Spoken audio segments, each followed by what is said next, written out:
Saudara, sebenarnya sejauh mana Menteri Pendidikan dan Kebudayaan Nadiem Makarim kini dilaporkan ke Komnas HAM oleh mahasiswa Universitas Negeri Semarang UNES terkait Permendikbud 25 tahun 2020 yang mengatur pembiayaan operasional pendidikan tinggi pada perguruan tinggi negeri PTN. Apa saja tuntutan mahasiswa terkait beban uang kuliah tunggal di masa krisis saat ini? Kita bahas bersama Arief Satria, Ketua Forum Rektor Indonesia, lalu Frans Colin Mandalika, pelapor yang juga mahasiswa UNES, dan Fajar Adi Nugroho, Ketua BEM Universitas Indonesia. Selamat malam Bapak-Bapak. Selamat malam. Iya. Selamat malam. Iya, ini ada Pak Rektor IPB ya, Pak yang juga Ketua Forum Rektor, Pak Arief Satria. Pak, saya dulu ke Bung Frans Colin Mandalika, pelapor dari mahasiswa Universitas Negeri Semarang. Bung Frans, bisa mendengar saya jelas ya? Apa yang bisa Anda sampaikan terkait pelaporan Anda?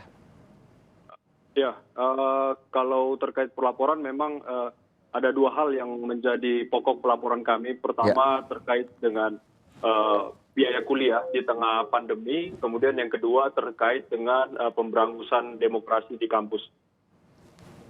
Oke, bisa Anda jelaskan?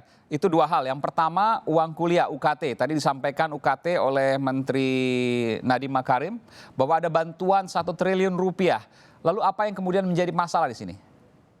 Ya, kalau di Permendikbud 25 2020 yang menjadi bahan uji kami ke Mahkamah Agung itu di pasal 9 memang dijelaskan bahwa di pasal 9 ayat 4 bahwa ketika mahasiswa kemudian mengalami penurunan ekonomi dia bisa melakukan pembebasan, pencicilan ataupun dan lain sebagainya. Cuma yang permasalahannya adalah aturan ini sudah ada sebelumnya di Permendikbud dan ini sama sekali sifatnya tidak berdasar kepada keadaan COVID-19 itu sendiri. Jadi kita berbicara soal hak dan kewajiban yang kemudian tidak terpenuhi gitu. Ketika kita harus membayarkan UKT secara penuh, namun hak dan kewajiban tidak kita dapatkan secara penuh seperti di dalam hitungan BKT, di dalam biaya langsung itu ada penggunaan gedung, laboratorium, kemudian ada penggunaan sarana dan prasarana yang tidak terpenuhi, namun kita harus membayar UKT secara penuh. Ini yang tidak terpenuhi hak dan kewajiban.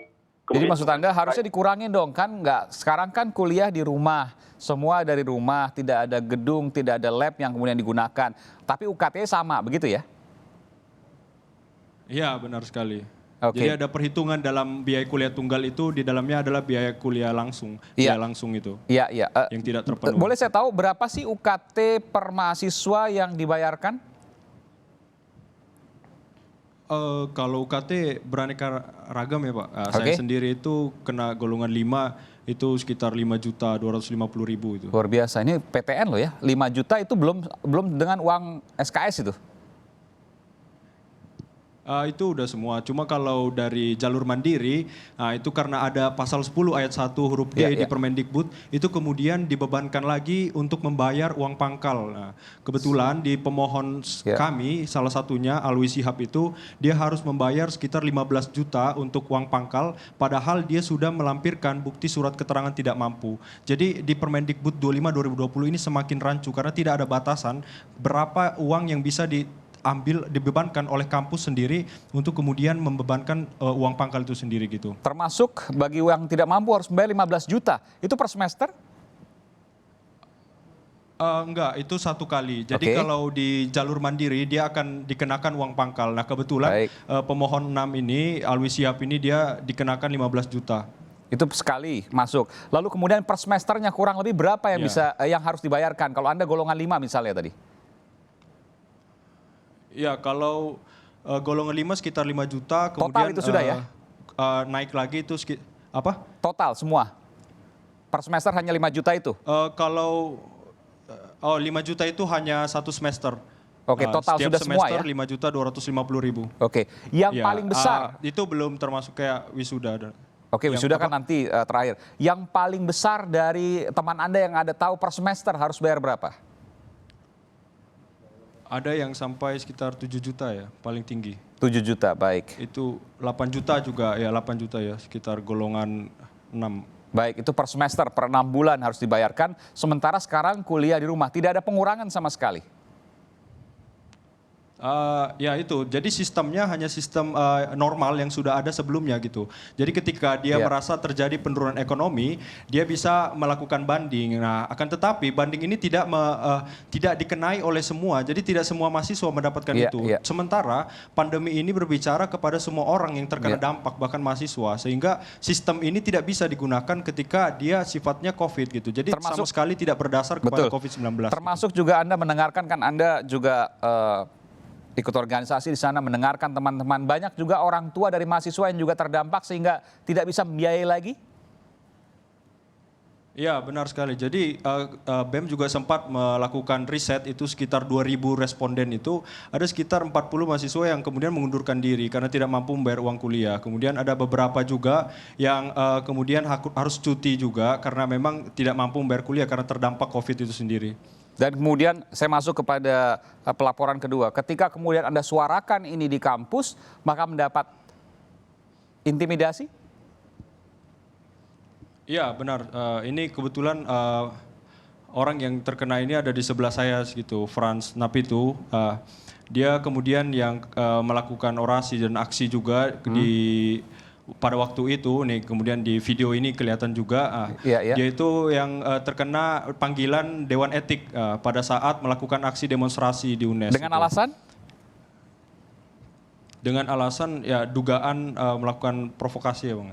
Provokasi. Dugaan melakukan provokasi. Lalu apa sanksinya? Padahal di situ sanksinya memang ada ancaman DO di situ. Jadi ancaman DO hanya karena memang, berdemo? Ya, benar sekali. Waktu itu memang posisinya karena kami menyuarakan aksi untuk menolak membayar UKT ataupun meminta keringanan UKT gitu. Dan dia kemudian dipanggil oleh Dewan Etik gitu. Baik, ini informasi yang menarik. Saya tanya dulu sebelum saya ke Pak Ketua Forum Rektor, Pak Arief Satria. Saya ke Bung Fajar Adi Nugroho, Ketua BEM Universitas Indonesia. Anda juga mengalami hal yang serupa? Pertama soal uang kuliah tunggal yang kemudian dikeluhkan oleh mahasiswa, dan yang kedua juga intimidasi. Apakah juga ada hal yang sama? Ya, terima kasih Mas Aiman. Kalau untuk yang pertama berkaitan dengan uang kuliah tunggal, memang sebenarnya kita mengalami hal yang sama. Dan di Universitas Indonesia sendiri kami juga menuntut hal serupa, yaitu adanya penyesuaian biaya pendidikan bagi mahasiswa. Dan sama seperti dengan teman-teman mahasiswa yang lainnya, kami juga mengkritisi terkait dengan Permendikbud 25 tahun 2020 yang memang kami tahu ini berdasarkan atas kesepakatan Majelis Rektor PTN pada tanggal 24 April 2020 yang memang menyesuaikan mekanisme-mekanisme bagi mahasiswa. Tapi memang sayangnya mekanisme ini bukan merupakan mekanisme yang khusus yang diberikan kepada mahasiswa dalam menghadapi pandemi. Tapi memang ini merupakan mekanisme yang sudah ada sebelum-sebelumnya. Dan berkaitan dengan diedarkannya Permendikbud ini memang tidak menjadi suatu dasar yang konkret dan juga dasar yang mendorong kampus-kampus untuk harus mengikuti peraturan ini. Dan kalau di kampus saya sendiri di Universitas Indonesia berkaitan dengan bantuan uang kuliah tunggal, sampai saat ini teman-teman belum mengetahui jumlah pasti terkait dengan bantuan UKT yang diterima oleh mahasiswa UI. Lalu juga kami sedang mengusahakan untuk dilingkupinya juga bantuan bagi mahasiswa pasca sarjana, mahasiswa vokasi dan juga kelas internasional. Jadi intinya permasalahan sama ya, Bung Fajar ya. Artinya bahwa ada pengurangan tapi tidak terkait dengan COVID karena sudah jauh sebelum COVID terjadi, ada pengurangan tapi tidak signifikan. Yang ingin saya tanyakan, kalau tadi sebutkan 5-8 juta per semester untuk UNES, kalau UI berapa ini per semester? Di UI itu rentannya ada yang 0-5 juta. Lalu juga di 0-7,5 juta, dan untuk biaya pilihan itu sampai belasan juta. Dan untuk kelas internasional itu juga mencapai puluhan juta rupiah untuk biaya pendidikannya. Per semester ya? Per semester. Oke, dan terkait dengan pandemi COVID ini, banyak yang kemudian juga mengeluhkan. Bahkan mungkin tadi disebutkan kalau di UNES ada 40 mahasiswa yang mengundurkan diri karena tidak mampu. Apakah di UI juga terjadi hal yang sama? Kalau di UI berdasarkan petisi yang kami sebarkan, itu ada 3.000 mahasiswa yang mengisi petisi dan kurang lebih 50% mahasiswa itu merasakan dampak finansial dari pandemi ini. Dan ketika kami menyebarkan petisi kembali, 50% luar biasa ini. Untuk mendesak kampus memberikan penyesuaian, itu ada sekitar 5.000 mahasiswa yang mengisi petisi untuk mendorong kampus memberikan penyesuaian biaya pendidikan. Oke, apakah kemudian juga saya harus tanyakan kedua, apakah juga kemudian ada intimidasi ketika melakukan petisi dan lain sebagainya? untuk teman-teman di Universitas Indonesia kami tidak menerima intimidasi, tapi memang kami menyayangkan pola komunikasi dari pihak kampus yang tidak komunikatif dan juga tidak ingin untuk bertemu dengan mahasiswa di awal-awal. Tapi berkaitan dengan represivitas, kami dari BEM UI juga menanggapi terkait dengan bagaimana teman-teman di UNAS yang memang diberikan sanksi DO juga. Jadi kami mengirimkan surat untuk kementerian dan memang sudah diterima oleh Kemendikbud pada tanggal 15 Juli untuk menindaklanjuti represivitas yang dikenakan kepada mahasiswa UNAS, tapi sayangnya sampai sekarang belum ada penindaklanjutan seperti itu. Baik, terima kasih Bung Fajar. Saya akan langsung nanti ke Pak Arief Satria, Ketua Forum Rektor Indonesia. Selepas jeda saya akan kemudian mengkonfirmasi ini kepada Pak Arief Satria, juga ke Komisioner Komnas HAM. Kami akan segera kembali saat lagi, tetaplah bersama kami di Sapa Indonesia Malam.